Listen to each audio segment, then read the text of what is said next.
একটি 70 বছরের একটা ঐতিহাসিক রাজনৈতিক দলকে আপনি কি করে নির্বাচনের মধ্যে বাদ দেন? তাহলে আজকে যারা এই ইলেকশন করতেছে তাহলে সবাই এই কথা যদি বলা হয় তাহলে সবাই স্বাধীনতা বিরোধী।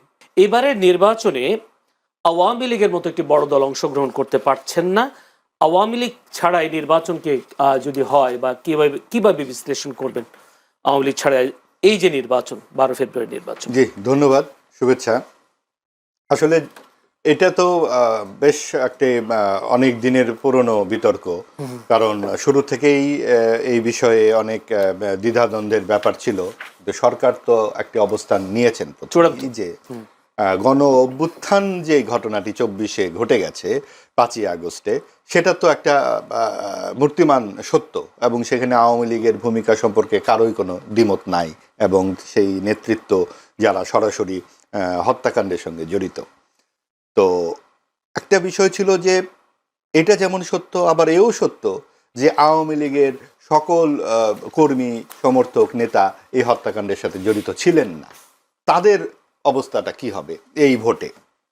শুরু থেকেই এরকম একটা বিতর্ক ছিল, এবং 30টি রাজনৈতিক দলের সঙ্গে যখন সরকার সংলাপ শুরু করলেন এবং 9 মাস ধরে এই সংলাপটি চলল, তখন বোঝা গেল যে সরকার আসলে এই ব্যাপারে দৃঢ়চিত্ততার সাথে এগোচ্ছেন, যে তারা শুধু আওয়ামী লীগ নয়, আওয়ামী লীগ ও সমমনাদেরকে নির্বাচনের বাইরে রাখবেন, এবং দেশে এক ধরনের ডানপন্থার যাতে বিকাশ হয় তাতে সরকার সক্রিয় ভূমিকা রাখবেন। সেটা আমরা দেখলাম যে জাতীয় পার্টি তো যাচ্ছে, জাতীয় পার্টি যাচ্ছে বটে, কিন্তু জাতীয় পার্টিকে নিয়েও অনেক বিতর্ক আছে। 14 দল, আপনার সিপিবি সহ বাম দলগুলো 30 জুলাই থেকে আলোচনা থেকে উঠে চলে গেল, যে ধর্মনিরপেক্ষতা ও সমাজতন্ত্র এই আপনার সংস্কার আলাপ থেকে যখন সিদ্ধান্ত হলো সংবিধান থেকে বাদ যাবে, তো এই বিষয়গুলো নিয়ে তারা আর এগুলো না। এবং আপনি দেখুন যে গণ অভ্যুত্থান থেকেই সরকারটি এলো, এবং গণতন্ত্র, বাক স্বাধীনতার জন্য গণ অভ্যুত্থানে সকলেই অংশগ্রহণ, কোনো দলমত নির্বিশেষে সকলে ছিল। তখন কিন্তু এই আপনার ধর্ম নিরপেক্ষতার বিরুদ্ধে কেউ বলেনি এই আন্দোলনে। তাহলে সরকার এটি পেল কোথায়?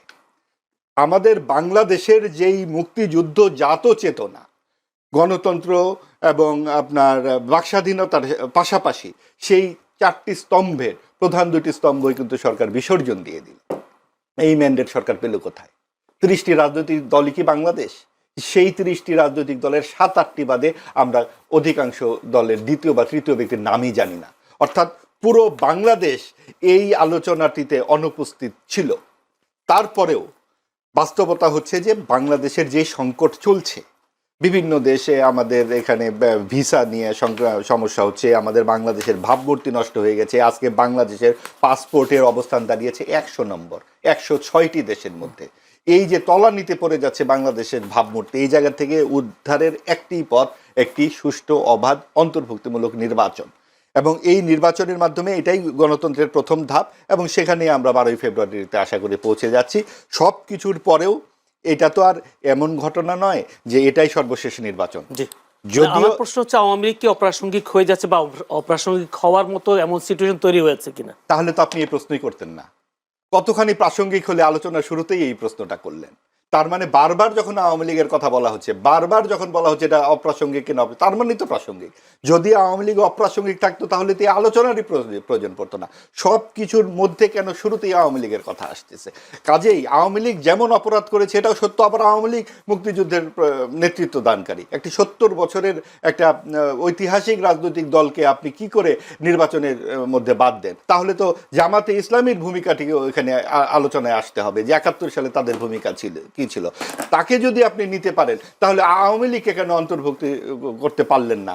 এবং সেই জায়গাতে আমাদের সকল দল যদি থাকতে পারতো, তাহলে যেটা আমাদের 91-তে, 96-তে, 2001-এ যে 3টি নির্বাচন আমরা দেখেছিলাম সকল দলের অংশগ্রহণে, সেটি যখন অনুপস্থিত থাকছে। আরেকটি কথা হচ্ছে, আওয়ামী লীগ যখন ছলে বলে কৌশলে নির্বাচনগুলো 3বার, তখন আওয়ামী ও সমমনারা নির্বাচন করেছিল। তখন বলা হতো বিএনপি জামাত সব কুকাণ্ডের হোতা, এরা আগুন সন্ত্রাসী, এদেরকে নির্বাচনে আসতে দেওয়া হবে না। বেগম খালেদা জিয়াকে 8 বছরের জন্য জেলে দিয়ে দেওয়া হলো এতিমের মামলার জন্য, একটা ছোট্ট একটা মামলাতে তাকে নির্বাচন অযোগ্য ঘোষণা হলো। ঠিক একইভাবে এবারও কিন্তু বিএনপিও সমমনায় নির্বাচন করছে। আজকে যদি আওয়ামী লীগ এই মাঠে থাকতো তাহলে বিএনপি ও জামাত কি আজকে এরকম মুখোমুখি থাকতো? তখন কিন্তু বিএনপি জামাত একদিকে থাকতো। অর্থাৎ এই যে ডানপন্থার যে সম্প্রসারণ আমরা দেখতে পাচ্ছি, সেই ক্ষেত্রে বিএনপি কিন্তু এখন একটু উদার পন্থী রাজনৈতিক দল হিসেবে আবির্ভূত হয়েছে। কাজেই এই সমীকরণগুলো কি দাঁড়ায় এই 12 তারিখে সেটা বোঝা যাবে। আওয়ামী লীগ অবশ্যই প্রাসঙ্গিক। ধন্যবাদ আপনাকে ব্যারিস্টার শাহরিয়ার। প্রশ্ন একটাই, যদি বলি মহাবাজ ভাই একটুখানি বলছিলেন জামায়াত যদি নির্বাচনে অংশগ্রহণ করতে পারে মুক্তিযুদ্ধ বিরোধী দল হিসেবে, আওয়ামী লীগ কেন অংশগ্রহণ করতে পারবে না নির্বাচন, তার একটা প্রশ্ন। আপনি কি বলবেন আসলে? ধন্যবাদ আপনাকে। আপনার মাধ্যমে আপনার টিভি সমস্ত দর্শকদেরকে সালাম ও শুভেচ্ছা, এবং আপনাদের কাছে সালাম আলাইকুম রহমতুল্লাহ বারাকাতুহু। আচ্ছা, প্রথমে মাহবুব ভাই উনি তো সাংবাদিক মানুষ, অনেক পড়ালেখা, আমি তো কি বলবো নগণ্য সেই তুলনায়। এনিওয়ে, প্রথমে একটা জিনিস দেখায় দিই যে আমাদের পাসপোর্ট হচ্ছে 92 গ্লোবালি, এবং কতগুলোর মধ্যে 192-র মধ্যে।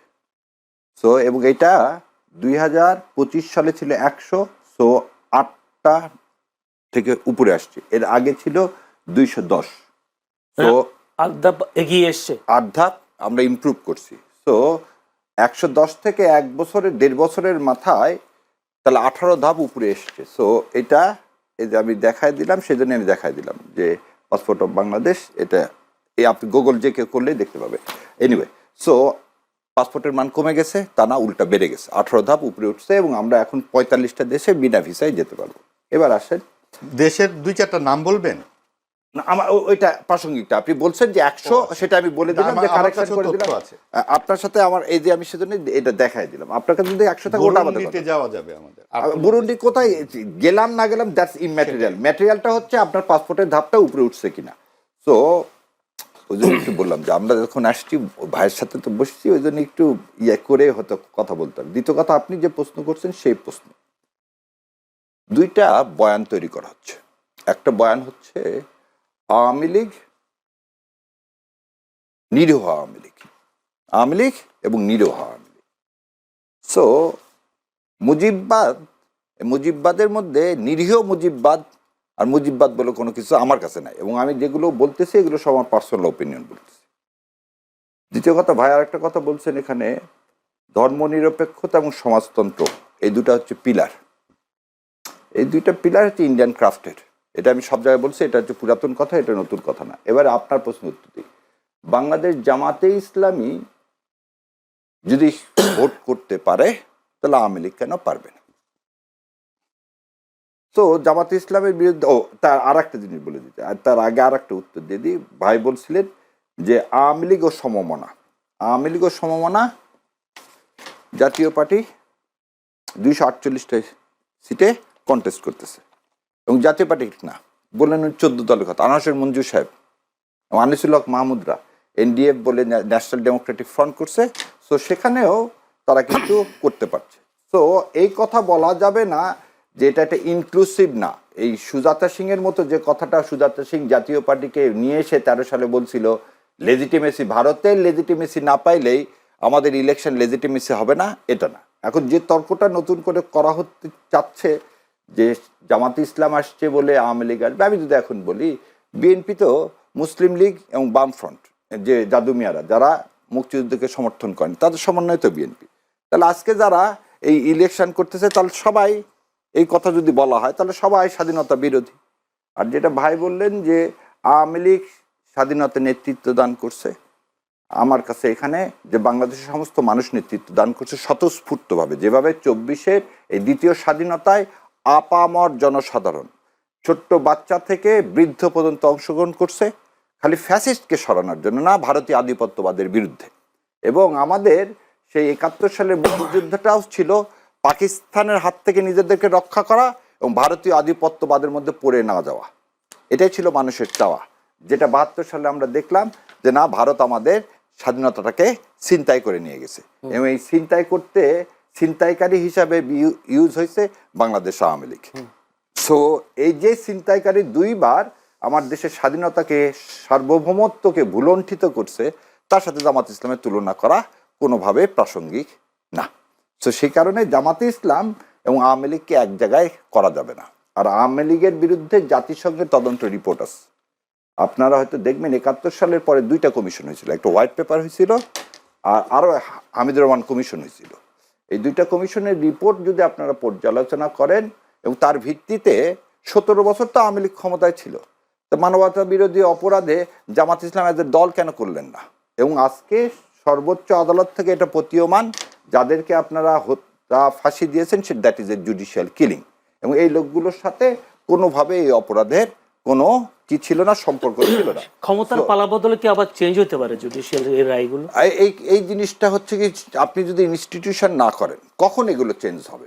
চেঞ্জ হবে হচ্ছে যদি আবার একটা হাসিনার মতো আর একটা হাসিনা আসে, কখনো আর একটা মুসলিনি আসে, আর একটা হিটলার আসে, তাহলে আবার সে করতে চাবে কি বিচার বিভাগকে তার নিজের জন্য কন্ট্রোল করতে চাবে। আর যদি সেটা না করতে চাওয়া হয়, ভাই আমাদের সবার একটা স্বপ্ন হচ্ছে একটা বাংলাদেশ, যে বাংলাদেশটা দাঁড়িয়ে থাকবে আত্মমর্যাদার সাথে, যে বাংলাদেশে ক্রিকেটরা খেলতে পারবে সারা পৃথিবীর সাথে, যে ক্রিকেট খেলার জন্য কোনো দেশের উপর আমাকে কি করতে হবে না, আমার উপরে তাকে তোষামত করতে হবে না। এবং আজকের যে বাংলাদেশ, খেললাম না তোমার T20, কিন্তু তারপরে আমি তোমার আধিপত্যবাদ মেনে নিব না, এটাই হচ্ছে বাংলাদেশ।